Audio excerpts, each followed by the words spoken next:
Okay. Hello everyone, welcome back to JoyClicks. I'm Christian, and today I'm going to talk to you all about Spider-Man PS4, which is just around the corner at this point.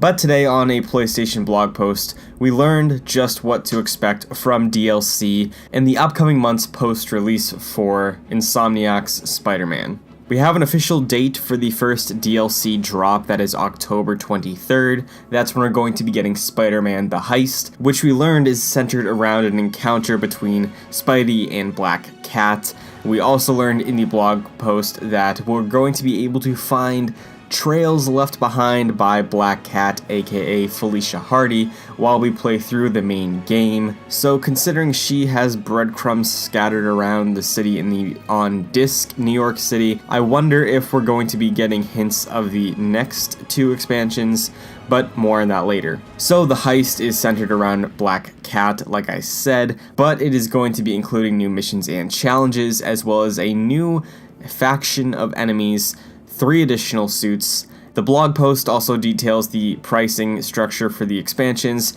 $10 each, $25 for all 3, or for the cheaper option you can buy the digital deluxe edition of the full game, which includes the full game and all 3 expansions for $80. There's more details about the pre-release for Spider-Man on the blog post, which I'll link to down below. What's more interesting is we have titles for the following 2 City That Never Sleeps expansions, with dates to go along with them. First up, in November of 2018, we're getting Turf Wars.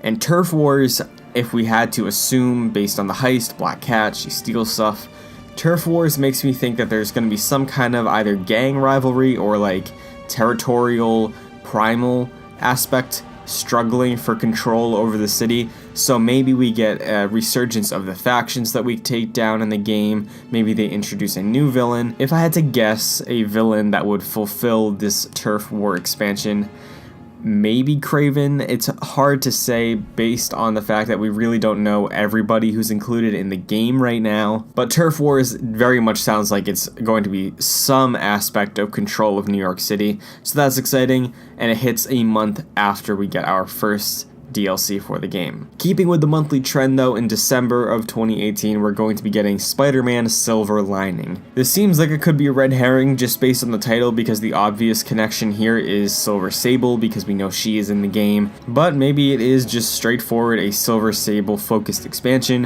which would be cool if they really want to flesh out her character. Insomniac has been very vocal that everything they wanted to include in the game is available on disc, and they didn't cut things out for DLC, so I'm expecting that if Silver Lining is about Silver Sable, maybe we get another story with her not connected to whatever she's doing in the main campaign, because Silver Sable has been known to be sort of a kind of an anti-hero, back and forth, similar to Black Cat, has a weird relationship with Spider-Man. So maybe this time she isn't against you, maybe this time you're both working towards the same thing and you're trying to compete to get it done before the other. Something like that, I don't know. But that is the official roadmap for everything we can expect DLC-wise for Spider-Man coming up in the remainder of 2018.